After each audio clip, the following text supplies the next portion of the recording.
Hello guys, very good morning to all of you. सभी को जय श्री राधे और जय श्री कृष्णा। उम्मीद करता हूँ आप सभी अच्छे होंगे और आपके एग्जाम की तैयारी भी एकदम फर्स्ट क्लास चल रही होगी। आज का जो वीडियो है उसमें हम आपको कराने वाले हैं यूनिट सेकंड की कुछ इंपॉर्टेंट थ्योरम। यूनिट सेकंड के आपको तीनों चैप्टर करा दिए गए हैं और यूनिट थर्ड आपको सबसे पहले करा दी गई थी।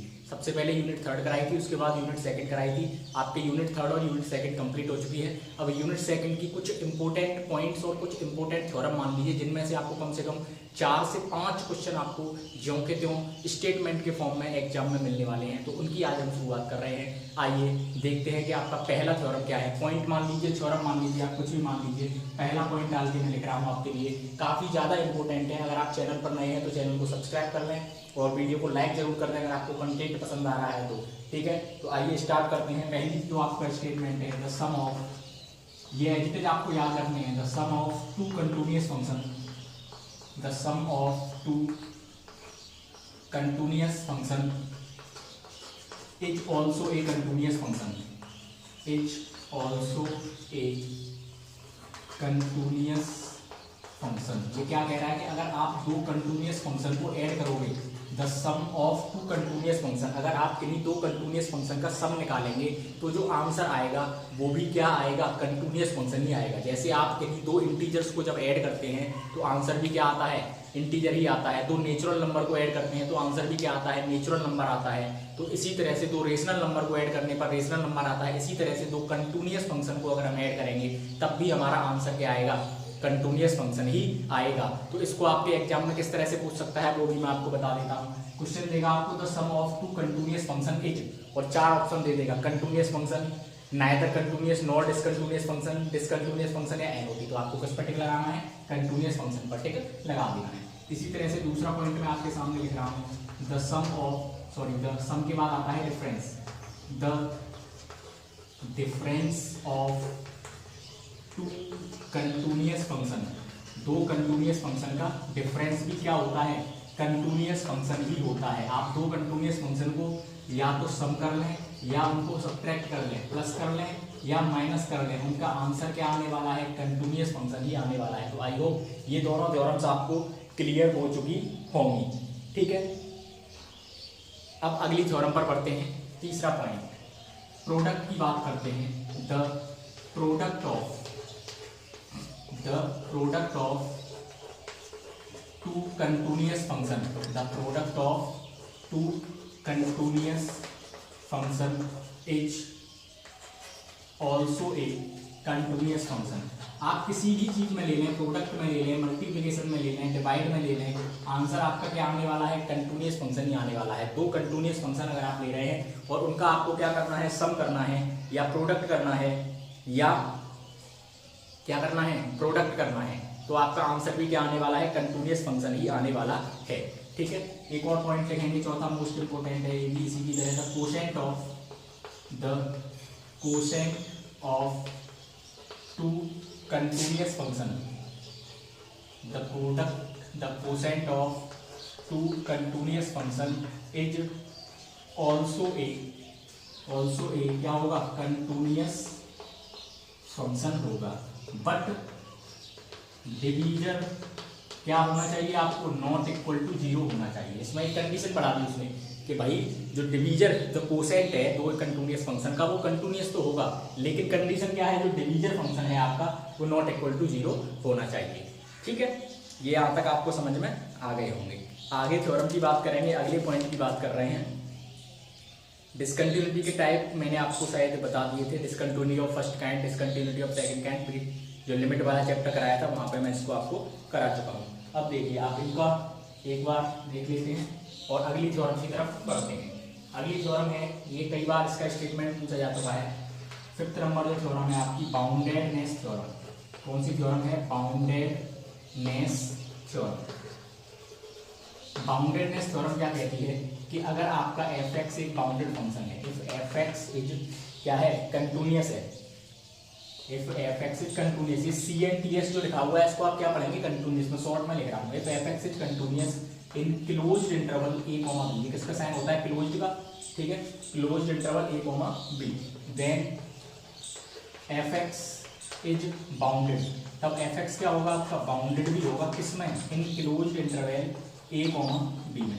क्लोज इंटरवल का मतलब क्या होता है, इसमें कॉर्नर वैल्यू भी इंक्लूड की जाती है, और open interval a comma B का मतलब क्या होता है, इनमें केवल इनके बीच वाली वैल्यू आएंगी, ए और बी को इंक्लूड हम नहीं करेंगे। तो ये तो आप जानते हैं, छोटी मोटी चीजें हैं। तो बाउंडेडनेस थ्योरम क्या कहती है कि एफ एक्स आपका अगर कंटिन्यूअस फंक्शन है close interval a comma b में, अगर एफ एक्स है वो आपका कंटिन्यूअस फंक्शन है close interval a comma b में, तो एफ एक्स क्या होगा, बाउंडेड भी होगा उसी इंटरवल ए कॉमा बी में। ये थ्योरम कई बार पूछी गई है, पूछ लेता है, ऐसे दे देता है वो कि f x is a continuous function in close interval a comma b then f x is bounded. Which theorem is this, या this statement is boundedness theorem दे दिया, हेल्स थ्योरम दे दिया, बोरेल्स थ्योरम दे दिया, टेलर्स थ्योरम, 4 ऑप्शन आपको दे दिए, चारों में से आपको टिक करना है।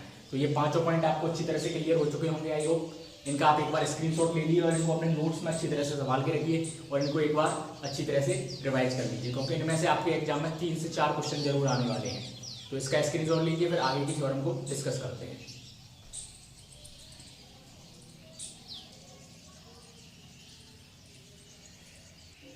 चलिए थ्योरम नंबर अगली की तरफ बढ़ते हैं। थ्योरम नंबर है आपकी 6। ये भी काफी इंपॉर्टेंट है, ये भी आपसे पूछ ली जाती है स्टेटमेंट में। आपका इसको क्वेश्चन पेपर में नहीं मिलेगा, इनके स्टेटमेंट मिलेंगे।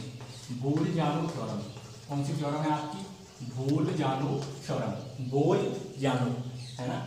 If f x is continuous, क्या होती है, if f x is continuous in closed interval a comma b, अगर एफ एक्स आपका क्या है, कोई भी कंटिन्यूअस फंक्शन है किसमें, closed interval a comma b में, and f a and f b, और जो एफ ए और एफ बी हैं वो किसके हैं, अपोजिट साइन के हैं, have opposite signs, f a and f b have opposite signs. क्या समझ में आया, एफ एक्स आपका क्या है, एक कंटिन्यूअस फंक्शन है closed interval a comma b में, और एफ ए और एफ बी किसके हैं, अपोजिट साइन के हैं, then there exist at least one point, then there exist at least one point C in closed interval a comma b, a comma b closed interval में से ही आपको क्या लेना है, एक पॉइंट C लेना है, such that, कैसे लेना है वो पॉइंट आपको, such that FC की वैल्यू क्या आनी चाहिए, 0 आनी चाहिए। क्या समझ में आया, बोल-जानू थ्योरम क्या है, ये कैसे याद रखनी है आपको, कि आपके पास एफ एक्स कोई भी एक कंटिन्यूअस फंक्शन है close interval a comma b में, और एफ ए और एफ बी, यानी कि एफ ए निकालना है और एफ बी निकालना है, वो किसके हैं, अपोजिट साइन के। निकालना कुछ नहीं है, बस आपको याद रखना है कि एफ एक्स अगर एक कंटिन्यूअस फंक्शन है close interval a comma b में, एफ ए और एफ बी अपोजिट साइन के हैं, तो एक तीसरा नंबर इंटरवल में से ही सी लेंगे, सच दैट कैसे लेंगे कि एफ सी बराबर क्या हो जाएगा, 0 हो जाएगा। ये थ्योरम आपकी क्या होती है, बोल-जानू थ्योरम होती है। क्लियर है आपको ये वाली थ्योरम। अगली थ्योरम की तरफ पढ़ते हैं, इंटरमीडिएट वैल्यू थ्योरम। इन थ्योरम के स्टेटमेंट आप 1-2 बार पढ़ लेंगे, आपको याद हो जाएंगे, और पेपर में आपका एक सवा नंबर फ्री का दिला के जाएंगे। सवा नंबर का आपका एक क्वेश्चन है, 1.25 मार्क्स मिलेंगे क्वेश्चन को सही करने पर। Intermediate value theorem. Intermediate value theorem क्या होती है, सबके स्टेटमेंट सेम होते हैं स्टार्टिंग में, बस थोड़ा सा लास्ट में चेंज आ जाता है। If f x is continuous function in closed interval a comma b, f x क्या है आपका, एक कंटिन्यूअस फंक्शन है किसमें, closed interval a comma b में, एंड ये बात इसमें भी बोली थी, इसमें क्या बोला था, f a f b opposite sign के होंगे, लेकिन इंटरमीडिएट में क्या होता है, f a not equal to f b होता है, f a is not equal to f b होता है। देन क्या होगा, देन क्या होगा आपका, f x, then f x जो होगा आपका वो अटेंस करेगा, क्या करेगा, अटेंस करेगा, किसको अटेंस करेगा, at least one value, at least one value को अटेन करेगा, एटलीस्ट वन वैल्यू कहां से अटेन करेगा, between f a and f b. क्या समझ में आया आपके इस इंटरमीडिएट वैल्यू थ्योरम में, कि अगर एफ एक्स आपका कोई भी कंटिन्यूअस फंक्शन है closed interval a comma b में, और एफ ए की वैल्यू एफ बी के बराबर नहीं है, तो जो एफ एक्स आपका फंक्शन था जो कंटिन्यूअस था, वो एफ ए और एफ बी के बीच में से कम एक वैल्यू को अटेन करेगा। ये थ्योरम आपकी क्या होती है, इंटरमीडिएट वैल्यू थ्योरम। तो आई होप ये दोनों थ्योरम भी आपको समझ में आ चुकी होंगी। इसके बाद हम नेक्स्ट थ्योरम करेंगे। अगर आपने अभी तक वीडियो को लाइक नहीं किया तो लाइक जरूर कर दें, और साथ ही स्टूडेंट्स के पास, सभी के पास ज़्यादा से ज़्यादा शेयर करें, वीडियो को शेयर जरूर करें और चैनल को सब्सक्राइब जरूर करें। इसका स्क्रीनशॉट ले लीजिए, फिर हम नेक्स्ट क्वेश्चन की तरफ, नेक्स्ट थ्योरम की तरफ पढ़ते हैं, जो आपके एग्जाम की दृष्टि से बहुत ही ज़्यादा इंपॉर्टेंट होने वाली है।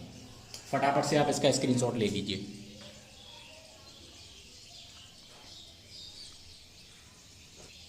चलिए अगली थ्योरम है आपकी डरबक्स थ्योरम। कौन सी है? डरबक्स थ्योरम। डरबक्स थ्योरम आपसे क्या कहती है उसकी बात करेंगे। क्या नाम है इसका? Darboux theorem. If a function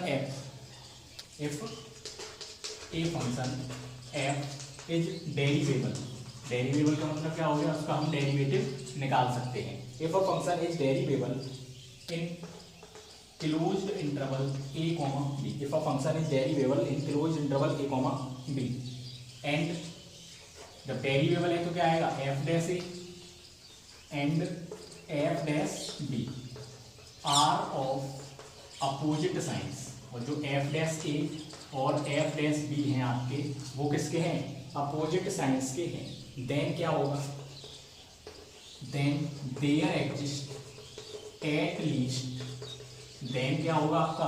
F a और f b, f dash a और एफ डैश बी क्या है? अपोजिट साइन के हैं। Then there exist at least one point between a and b, then there exist at least one point between a and b such that, किस तरीके से होगा वो पॉइंट, वो भी लिख देते हैं। एफ डैश सी बराबर 0। जो आपकी बोल-जानो थ्योरम थी उसी के जैसी है। बोल-जानो थ्योरम में क्या था? एफ सी बराबर 0 और डरबक्स थ्योरम में क्या हो जाएगा? एफ डैश सी बराबर 0। तो इस तरह से आपको याद रखना है। तो आपकी जितनी भी इंपॉर्टेंट थ्योरम थी 7-8 वो मैंने सभी आपको करा दी हैं। अब ये जो आपकी यूनिट है वो पूरी तरह से समाप्त हो चुकी है। कल से हम नेक्स्ट यूनिट की शुरुआत करने जा रहे हैं।